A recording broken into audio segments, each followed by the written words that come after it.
ano tingin nila sa mga kapwa nila estudyante na nagtatrabaho.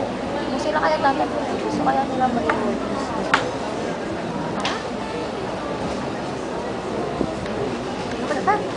Ate, pwede ka mag-interview? Oo naman. Saan ba yung interview mo? Para lang ito sa documentary namin sa sociology. Sige. Go. Kung bibigyan ka ng work yun, tatanggapin mo ba? Siguro, pero depende sa work na matatanggap. If ever man, what is your expected salary as a student? Siguro minimum of 15,000. Do you think it will be hard for you if you have two roles? One is being a student and one is being an employee? Yes. Kasi as a DL, mas priority ko yung academics kaysa yung ibang bagay. Then, what do you think about working students? Working students are those students who are good in time management and who can balance their time even if they have, what do you call that? They have pressures at school, at home, and then outside. Okay, ate. Thank you. Cheska po. Fourth year. Dati ako literary editor ng Sentinel. Ano yung work? I've been a call center agent for almost a year. Tsaka ngayon, part-time ako English tutor ng mga Japanese. Hindi ka naman. Carry lang. Gaano katagal ka na? Siguro 1 year. Oo, almost a year.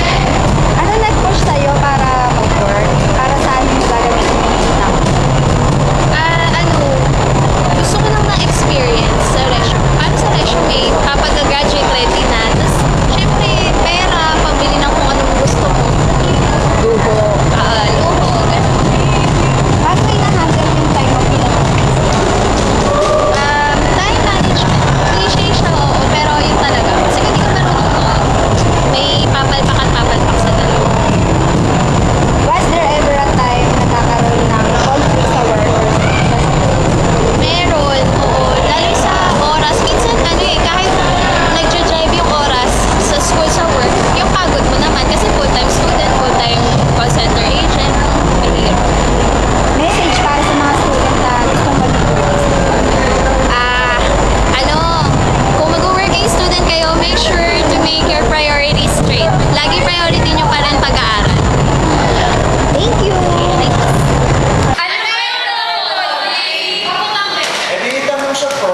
Good morning, I'm Brian, and you, sir.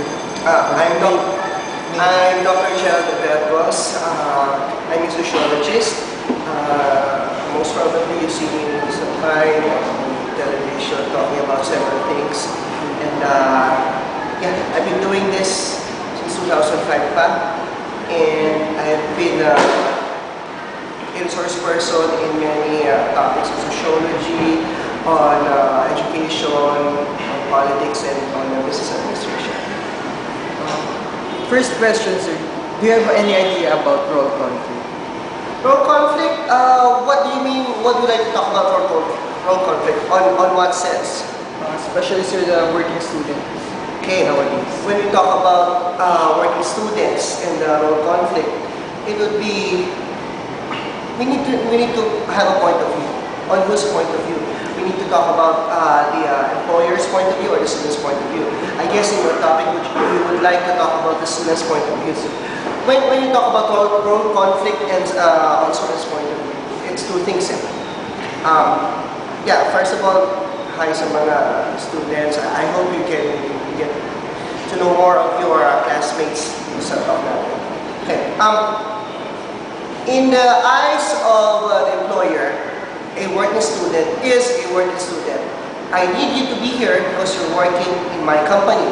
Hindi natin pinag-usapan itong intern na pinag-usapan natin itong working student in which we pay you to work for us.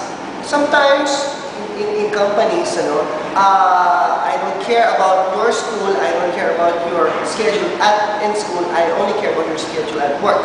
So that's a problem. Now, as a student, ano ba ang role ko? Would I be just a student or would I be an employee right now?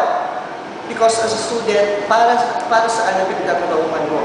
Una-una inisip mo, I need to earn para tuition fee ako, may allowance ako. Hindi mo naman sinasabi, kaya naman mag-tuition fee at may allowance from parents, but they want to have experience. For others naman sinasabi mo working students, so medyo may kailangan daw ng konting pang-leisure nila. Sinasabi nyo, pang-leisure pa daw nila. Well, kung titignan natin on several facts about working students, role conflict or role, titignan natin yung role ng students. Kasi may duality na role. It's supposed to be, you're just a student and you are supposed to be in class lang. But the problem is, medyo baka kailangan natin ito or kulang. Kaya, naghahanap ka ng paraan in order for you to continue on with your studies or continue on with the lifestyle that you have right now. Kapag estudyante ka lang, walang problema. You go to school, you attend school, you learn, and then that's it. Kasi kung working student ka, marami ka na iniisip. You have several roles, you have several hats. You are a student and an employee at the same time. You have your responsibilities in school and you also have your responsibilities with your employer. So that's going to be a problem. Kasi at your age right now, supposed to be the normal tendencies for you to be in school. But yun yung isang kulturang Pilipino eh. But in other cultures, pagdating ng college, they're already working students. I've been in the States many times. Ang mga estudyante doon, especially in college, are almost, well, maybe I'm generalizing, but on the place na I live in, I can say around 60 to 70% of working students. They have their time in school and they have their time at work. And hindi naman nagpapababa ito ng kanilang moral being working students. In fact, in the States when they are working students and they are in college, mas mataas yung tingin sa kanila ng kanilang mga klase. Than the regular students na just go to school, tuition fee paid by their parents, panggastos by their parents, mas mataas ang pagtingin ng ibang tao sa working students there. But in the Philippines, medyo kakaiba yata tayo. Baliktad in the Philippines, pero dapat na-educate natin mga tao kung sa working students. Sa Philippines kasi it's like this. Pag working student ka, mahirap, kawawa, hindi makakagraduate on time. Lagi meron tayong stigma on working students like that. Na supposed to be dapat, like if only people would see the way I see it, ang taas ng pag-aaral kasi sa working students. When I was in college, I have never been a working student. Well, mayaman si mama, mayaman si papa, ganun ba yun? No, not really. They managed to put me in a good school, not telling me na, okay, you have to work para may allowance ng konti, you have to work para may konti pandagdag sa tuition fee mo. Minsan hindi ako nakaramdam na kinapos kami sa pera, sa pag-aaral at sa panggastos at allowance sa school. Noong una hindi ko napapansin ang working students ako. Until the time na I became a professor, sabi ko, iba ang life ko ng college eh. Iba yung life ng estudyante ko. Now that I'm a professor, mataas ang pagtingin ko, mataas ang pag-aaral ko sa working students. Working students and student assistants. These are the people na bata pa lang, ramdam na nila ang halaga ng pera. Ramdam na nila ang halaga ng hard work. Well, it doesn't mean na ako yung nag-working student, hindi ko naramdaman ang halaga ng pera or hard work. But more so, the working students, mas nakikita nila yung halaga ng ginagawa nila. And hindi naman ibig sabihin na pag working student ka, hindi ka ma-graduate on time, nakawawa ka sa harap ng mga classmates mo, na pag working student ka, alam mo yun, kakaiba ka dahil ikaw ay mahirap, ikaw ay kawawa. No, I have students also, the working students, that came from good families. I've met the parents, and gusto lang nila maging working student so that they can have a feel of what is life outside. And the parents are appreciative of that. Alam nila na yung anak nila nahihirapan, alam nila yung anak nila medyo nabubuli yata ng mga ibang bosses ng ibang mga employers sa labas. However, they let their children be working students kasi they are appreciative of the values na nakukuha ng mga anak nila being working students. In fact, I have a classmate before, it was in high school, and college, in same school pa rin kami. nangyari is, nag-ano siya, student assistant. Student assistant siya, but we knew, even when we were in high school, that this guy is very rich. They own one of the biggest bus companies dito na nagpapatraffic sa EDSA. Okay? They own that, and he doesn't need to work. However, he became a student assistant. Now, when I told him, why are you here? Yung sabi niya sa kanya, huwag ka na lang maingay, Jay. Huwag ka na maingay kasi gusto ko to eh. But he does not need to work. He has his own car from home to school, pero nakapark siya sa mayari. It's only the few of us who know about that. So, hindi ko sabihin lahat ng working student ay mahirap. Lahat ng working student na kailangan ng pera. Yeah, generally, yun ang pinaka-idea, pero not everybody. But you talk about role conflict in working students, I think yun ang pinaka-focus ng discussion natin. Mahirap kasi mag-focus bilang isang estudyante at bilang isang employee. Talagang you need to have time management, you need to manage your time, you manage your health, you even manage your values na alam mo, sometimes kahit inaapi ka na sa pinapapayaan, which is wrong, na hindi pwedeng magpape at hindi ka pwedeng mag-api rin also. Pero when you're a working student, you come to realize na life is hard, not like regular students na akala na buhay pamading pa easy lang.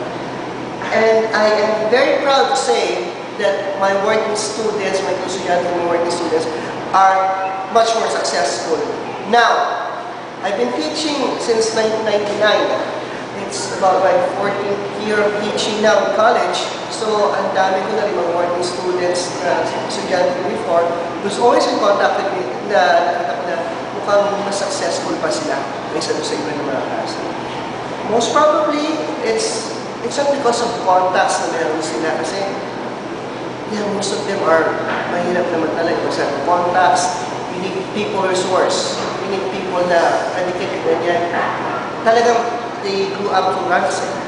So, doon natin makita na yung working students sa karoon sila ng values and resolve sa kanila na nakuha nila. First of all, katulad yung sinabi ko ngayon sa discussion ko, I am really proud of working students. But the problem with working students, sometimes yung pag-manage yung schedule nyo, pag-manage yung health nyo, and and time, sabi nga natin, Ito na lang. First of all, think kung kailangan ba talaga mag-working student ka, baka naman pwede mo pang masabi sa parents mo na kung pwede sana na kung may magagawa pa na hindi ako magtrabaho muna, I really would like not to work. Pero kung talagang kailangan magtrabaho at ikaw gusto mo, well, make sure that number one, you are still a student. Hindi ka pa worker, you're still a student. Kailangan mo isipin na may role ka as a student. Yung pagkatrabaho mo as working student is for you to become a regular student.